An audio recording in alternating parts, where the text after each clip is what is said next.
चौबीस घंटों के अंदर कुछ ऐसा होने जा रहा है जिसमें इस बात की गारंटी है कि मई का महीना ऐसी तबाही के साथ खत्म होगा जिसके बाद जून में सबसे बड़ा युद्ध होने का खतरा मंडराने लगा है। दुनिया में 4 फ्रंट सुपर एक्टिव हो चुके हैं या फिर अंगारे अब युद्ध में तब्दील होने को हैं।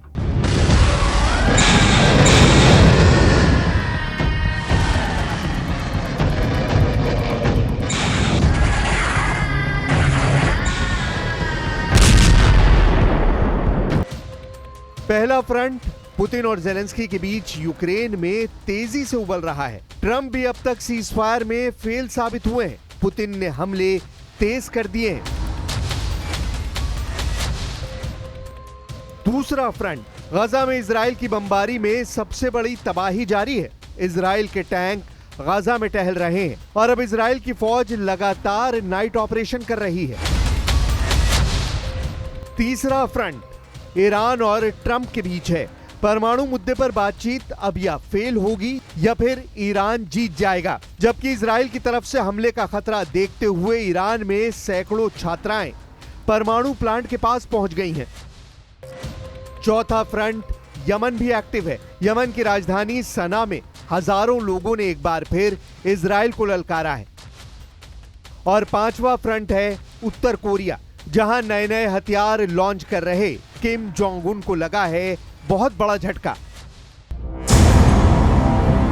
उत्तर कोरिया की यह तस्वीर किम जोंग उन के लिए बड़ा सेटबैक बनी है। उनका 5000 टन का जंगी जहाज लॉन्च होने के दौरान ही पानी में पलट गया। सैटेलाइट से ली गई यह तस्वीर पूरी दुनिया में वायरल हो गई और बहुत ही जिल्लत महसूस कर रहे किम जोंग उन ने अब इसके लिए शिपयार्ड के चीफ इंजीनियर समेत 3 लोगों को उल्टा लटकाने की तैयारी कर ली है। लेकिन किम से ज्यादा टेंशन डोनाल्ड ट्रंप को हो गई है, क्योंकि 2 फ्रंट पर ट्रंप को मुंह की खानी पड़ी है। एक है यूक्रेन और दूसरा है ईरान। यूक्रेन पर पुतिन के मिसाइल और ड्रोन अटैक रिकॉर्ड तोड़ रहे हैं, जबकि ट्रंप की कोशिश सीजफायर की थी। वहीं ईरान ने सिग्नल दे दिया है कि वो यूरेनियम संवर्धन से बिल्कुल समझौता नहीं करेगा, फिर चाहे ये डील हो या फिर ना हो।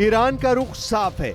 ईरान ने दो टूक बोल दिया है कि वो परमाणु बम नहीं बनाएगा। इस पर डील पक्की है, लेकिन वो यूरेनियम का संवर्धन रोक देगा, इस पर डील कभी भी नहीं हो सकती। परमाणु बम न बनाना ये ईरान का हमेशा से वादा रहा है और अब उसकी शर्त बताती है कि ट्रंप और ईरान के इस परमाणु डील वाले मुकाबले में या तो वो जीतेगा या फिर ट्रंप की कोशिश फेल होगी।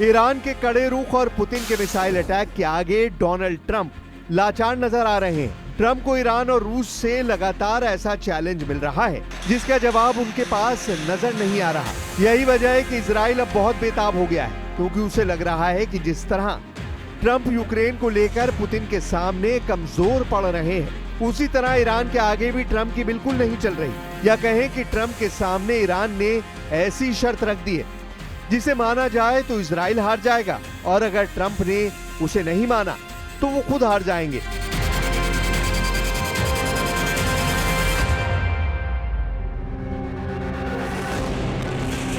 इजराइल ने अब लेबनान मोर्चा फिर से एक्टिव कर दिया है। हिजबुल्लाह की लीडरशिप को खत्म करने के बावजूद इजराइल का ऑपरेशन खत्म नहीं हुआ है। यह धमाका बता रहा है कि नेतन्याहू का युद्ध नहीं रुकेगा, फिर चाहे वो गाजा हो या फिर लेबनान। गाजा में अब तक करीब 54,000 लोगों की मौत हो चुकी है, जबकि 1,22,000 से ज्यादा लोग घायल हुए हैं। गाजा में लोग भूखे हैं और खाना खत्म हो चुका है। बच्चों की ऐसी कतार अब गाजा के कई इलाकों में देखी जा सकती है। गाजा पूरी तरह बाहर से आने वाली राहत पर निर्भर है। करीब 20 लाख लोगों के सामने भुखमरी के हालात हैं, जबकि युद्ध अब भी जारी है।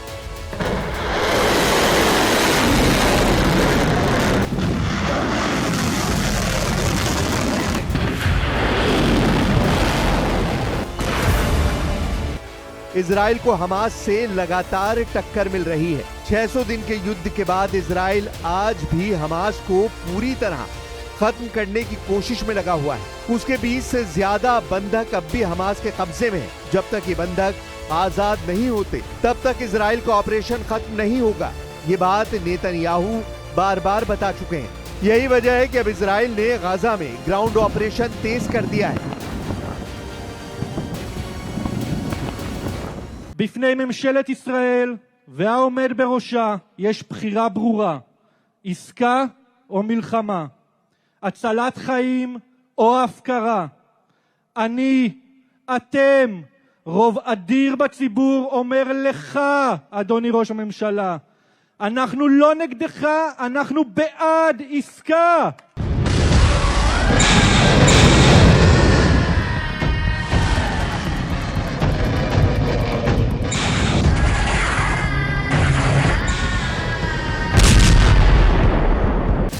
इजराइल के टैंक लगातार गाजा में ऐसे अंडरग्राउंड अड्डों की तलाश में लगे हैं जहां बंधक हो सकते हैं। वहीं इजराइल ने नाइट ऑपरेशन भी तेज कर दिए हैं। हालांकि इजराइल आज भी गाजा को पूरी तरह कंट्रोल नहीं कर पा रहा। इस बीच नेतन्याहू का फोकस ईरान पर है, क्योंकि गाजा से बड़ा वॉर जोन ईरान नजर आने लगा है।